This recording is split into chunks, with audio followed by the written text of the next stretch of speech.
Hello everyone, this is Suneve, and I'm coming to you with Cruelest of Hearts, an Eyeless Jack X reader by Vivian R. Vagu. We're going to be starting off with Chapter 12, Doctor's Appointment. What a peculiar girl, EJ thought as he paced up and down his own room, gathering some of his books and going through them once again, so that he would be able to revise all the information he was going to need. It wasn't such a difficult thing to do, since the always organized killer knew exactly where he put everything, so searching through the heavy books of his libraries was not such a difficult task. He was one of the few inside the mansion to devote some of their personal space to store up some books, but despite the effectiveness when it was necessary to consult them, the majority of the killers just refused to keep their own. But EJ was not among them and always found ways to enrich his collection. And now here they are, proving that it was the best idea to do so. All the information that he needed was inside those anatomy books, and he was more than eager to put them into action. So when he stepped in front of his lab door and turned the knob, he was determined that he had anything he needed to proceed. The door creaked lightly under his grasp, and he opened it all the way, his eternally crying royal blue mask immediately scanning the pitch blackness of the lab to locate the small figure that was resting against the floor in the farthest left corner.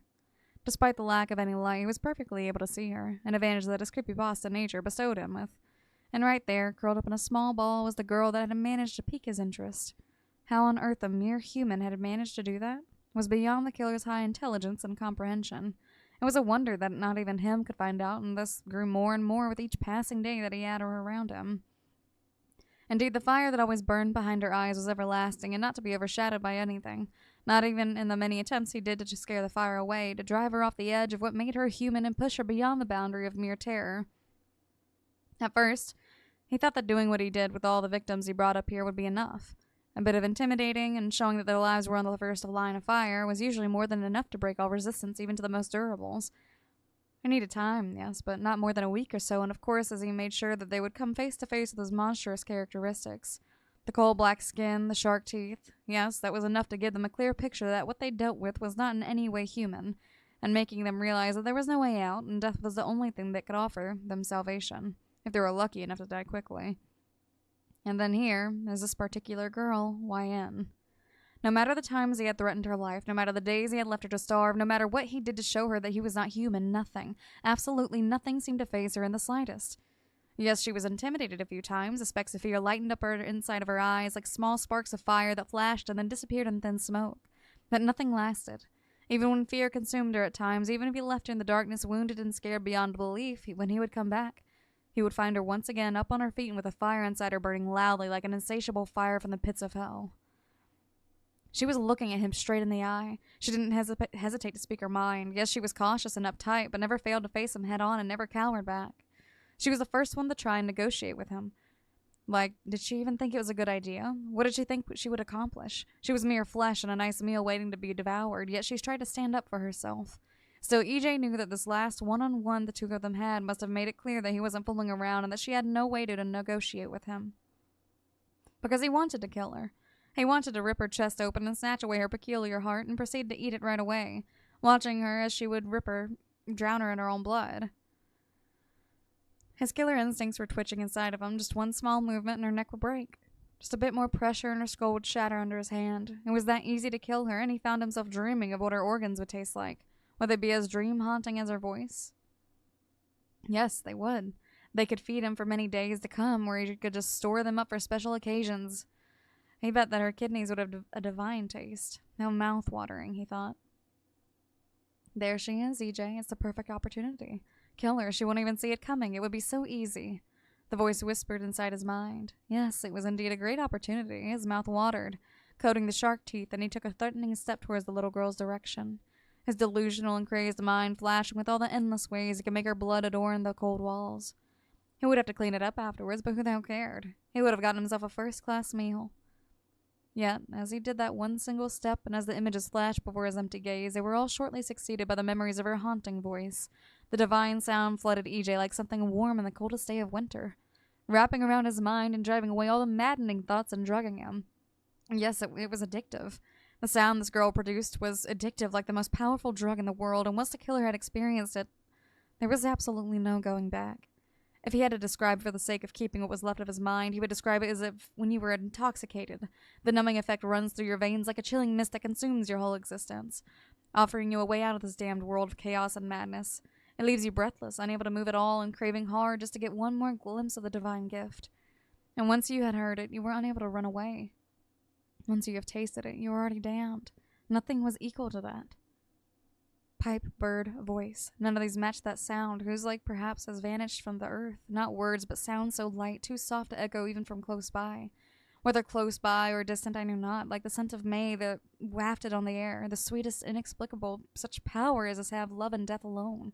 The words suddenly popped inside AJ's deranged mind, and oh, how much they fitted her. So he halted his movements towards her inside. He couldn't kill her. No, not yet. This girl was just lucky beyond imagination. He would give her that as well. He turned towards the wall and hit the switch, turning the strong lights of the lab on, sinking the whole place into a pure white light. He made his way over to his stuff and started preparing the doctor's bed that decorated the center of the room. He pulled some of the drawers open, taking out many of the tools he would be needing and laying them all on the small portable table beside him, making perfectly sure that they were properly cleaned and well preserved. Fiddling a little bit with the medical machines around the room, he checked everything again and again so that he had everything he needed. Every now and then he would spare the girl a little glance, only to find out that she was peacefully sleeping away, completely undisturbed by his presence or even the lights that shone brightly above her head. She really didn't have a danger meter inside of her, right? She just slept the danger away, not giving a single care. But all this would soon come to an end, when EJ filled a syringe with a clear, transparent liquid and holding it carefully on his hand, made his way towards her. His combat boots sounded like gunshots in the total silence, and the sound of his breath reached his own ears. As he kneeled down near the girl and raised his free hand. "Wake up," he demanded. "Wake up now." You were floating peacefully inside the blackness of sleep.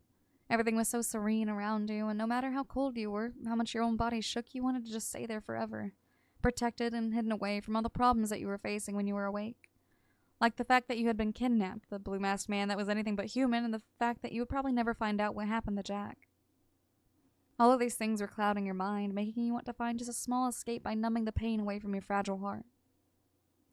And the sleep that wrapped around you like a chilling veil after the man tossed you inside the lab once again was just that. A numbing escape from the reality which you gladly accepted. It was the best deal that you could get, since as things were now, you were probably going to die inside this cold and merciless white cell. Time was running out, and you were sure that death was on his way to claim your weary soul for his collection.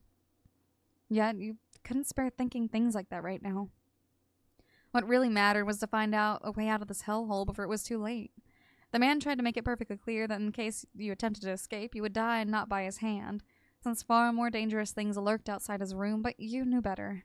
You knew that the only monster in here is him, and it was rendered necessary to get as far away from him as possible, before he decided to end your life himself. So you had decided to utilize any given opportunity to just do that. Escape. The opportunity would soon present itself, since good things come to those who wait. You would exploit any opening to the fullest. You had to get out of here yesterday, and even if you knew that you weren't able to take him down, you would surely outsmart him. Yes, this was the solution to all of your problems. Thinking things through and utilizing every possibility. It was right at that point that something invaded your cold sanctuary, reaching deep down inside the darkness and piercing your thoughts through. It was a voice, a low, controlled, and alluring voice, which was speaking your name. Your conscience immediately responded to the call and started shifting and focusing away from the dreamlike state. But your heart struggled to keep it in place. It was a battle already lost, though, since by the time the voice sounded a third time, you felt yourself being ejected back into reality, and an awakening that was in no way calm. And that was only enhanced when your weary eyes finally opened and you came face to face with the all-too-familiar royal blue mask that was mere millimeters away from your own face. Your brain just denied taking in the information at first, your eyebrows furrowed in confusion, but when you realized what was going on, your head immediately leaned backwards, trying to regain the personal space that you had lost as the man hovered above you. Still, you were unable to go even further back, since his sturdy hands were wrapped harshly around your delicate shoulders, and with even this small movement, your back connected with the wall behind it. You realized that you were trapped among him and the wall, far beyond your heart started racing by the closeness. Anger bubbled up immediately inside of you, and your mouth fell open as an angry expression spread over your face. What the hell do you want? Do I finally have your attention? He responds, his voice even. Is that your idea of waking people up? I see that you are awake. Good. He ignores your words. Before you even have a chance to take in what was going on, he grabs your chin and turns your head so that your whole neck is exposed to him, and all you see afterwards is a silver flash before the stinging pain of the needle piercing your skin shoots up inside of you. Surprise penetrates you, and you open your mouth to scream, but everything has ended before you manage to do so. He takes the needle off and stands on his feet once again, pacing away from you and into the brightly lit room. Your chained hand flies to your neck in surprise, but you feel nothing else but a slight numbness where the needle injected you. What did you do to me now? Haven't you put me through enough already? You demand the no, nailing your furious gaze on his relaxed figure.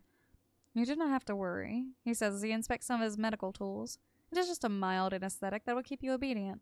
It will just take a few moments to take effect. His tone was even, but still made your heart lose some beats. If I wanted to kill you, anesthetic was not going to do the trick for me. Oh, geez. Thanks for the tip on that, you bite out. Your head's starting to get dizzy. What do you want the anesthetic for? This is the fun part, actually. Even if you couldn't see it, you could hear the smirk on his voice. I'm going to examine you. Come again? You weren't sure if it was your imagination or the blurriness that the anesthetic which ran through your veins gave you that made you fail to hear what he had just said. Damn, this thing does take effect fast.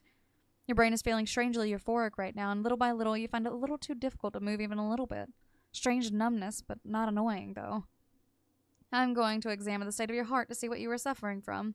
It would be easier for me to know how much time you have left, and since you are not willing to tell me, I will learn it myself.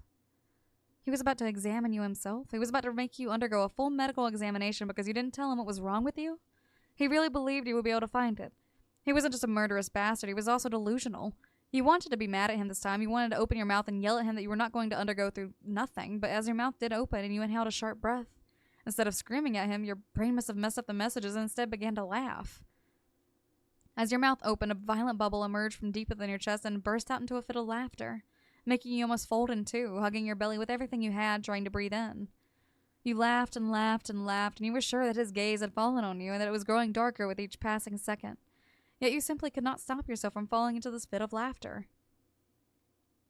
Tears of absolute joy filled your eyes and rolled down your cheeks, and for a split second you just forgot where you were. The monster that was looking at you quite puzzled and angry, and the fact that you were chained up and completely on his mercy. No, instead you chose to laugh at his face with his sad attempts to find out what you had. Like this was ever possible without telling you. Or without you telling. Hell, even the doctors that did find out had a hard time to do so, and now a mere man thought this was possible? So laughable. Slowly but steadily, your laughter started to die out, since the anesthesia, which he had injected you, loosened up your muscles, and you slowly started to stop.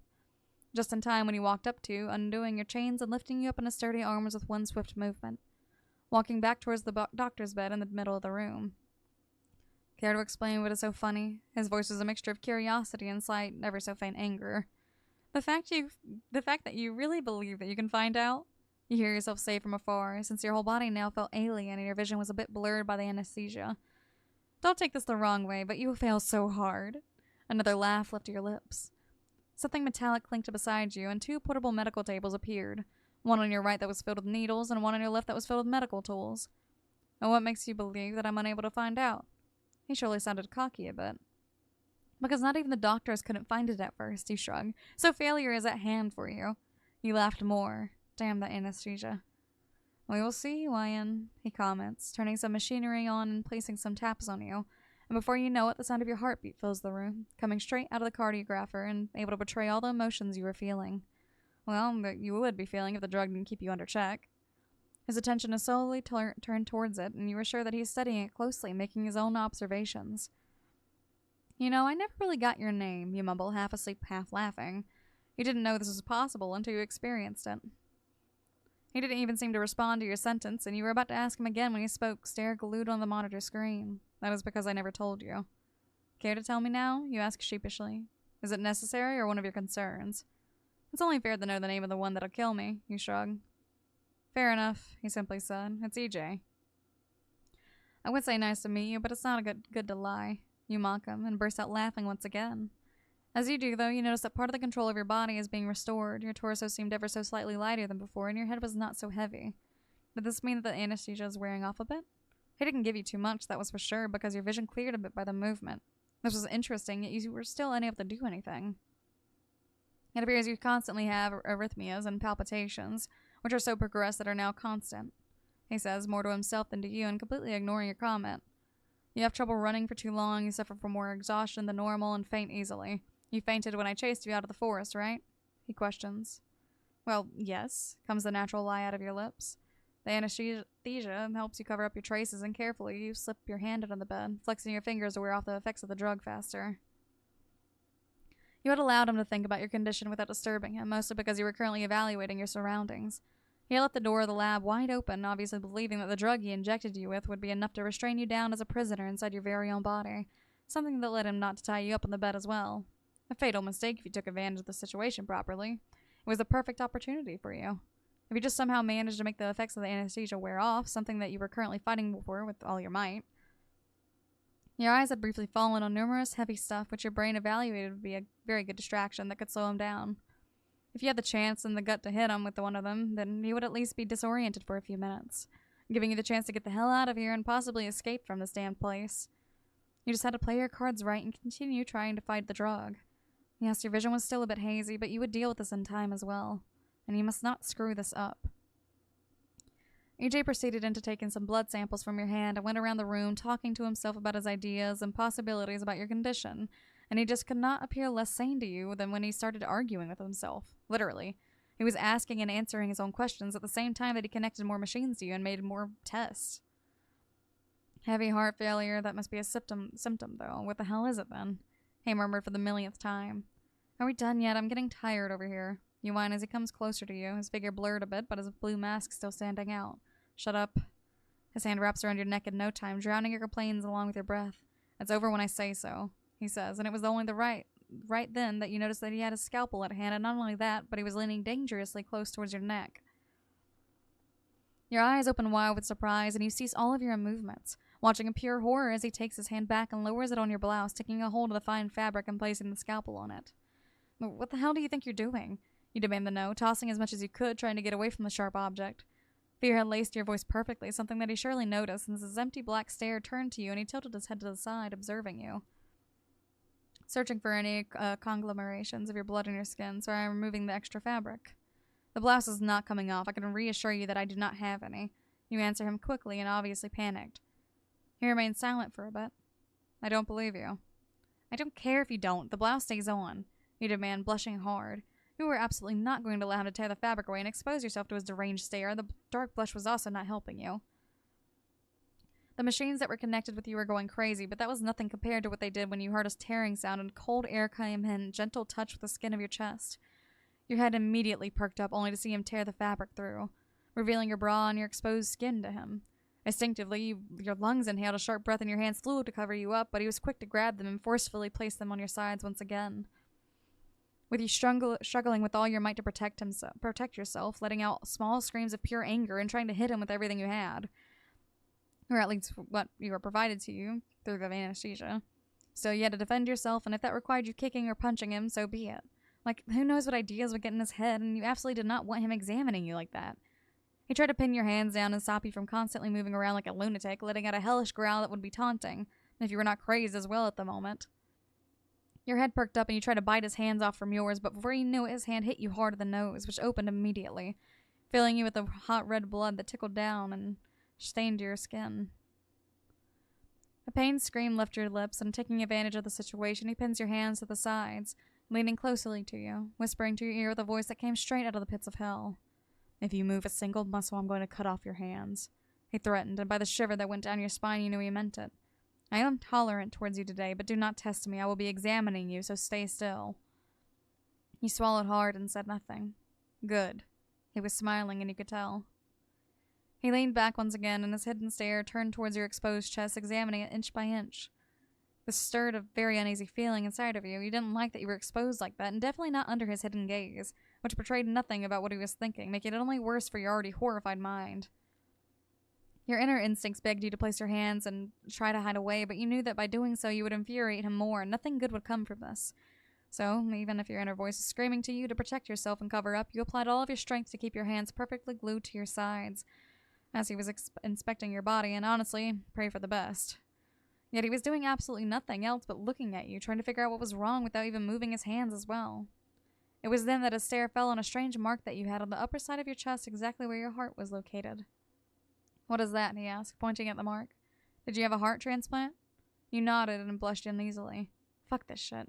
No, I underwent a surgery so that they could see my heart from up close and figure out what I had. You reply honestly. He seemed to be thinking about it for a bit. Then, he said, you wouldn't mind if I took a close peek, right? His question wasn't really one that you could answer, as he reverted his gaze to his tools, switching it to a rather ominous-looking scalpel. That was a bit different from the others. He was going to open you up like a dead body, and you were sure about it. So your brain acted quickly, responding to the most ancient instincts of all time, that of self-preservation. You see your right hand shoot up towards the small portable table on your right, and your delicate fingers wrap around one of the syringes for literally dear life right now as your chance to live or die. It's all or nothing. Your exposed torso turns, and before you realize what is going on, you fling the needle towards him, stabbing him in the neck and injecting him with whatever was inside, and for the first time in a while, he was completely taken by surprise. A low growl leaves his lips and takes a few steps away from you, his hand flying on his neck, his movements a bit disoriented. He didn't see it coming, and for now, his brain is unable to take in the info. And that was your chance. Throwing your feet to the side, you stand up on them, try with whatever strength was left inside of you to try and make your way towards the door. Your heart is pounding so loudly that it's as if it was about to pop out of your chest and fall limply on the cold floor. The continuous lack of your medication and the adrenaline that was now coursing through you like hot lava was a dangerous mix that could lead you to your demise, but right now, this was the last thing you were thinking about. Because right now you were groggily making your way towards the door of the lab, and right now you were literally struggling to wear off the last traces of the anesthesia and make your feet move faster and more steadily. Hearing all at the same time as pain growls reverberating from behind you. Right now you are passing the lab door and heading straight towards the door of the room, ready to wrap your hands around the doorknob and lead yourself to salvation. You pay absolutely no attention to your chest that is still exposed, you pay no attention to the blood that is dripping down your nose, and you only care about moving faster and without collapsing from the dizziness and reaching the salvation door. 1 step, 2 steps. You raise your hand towards the doorknob, pure bliss infiltrating your heart as you touch the cold metal end.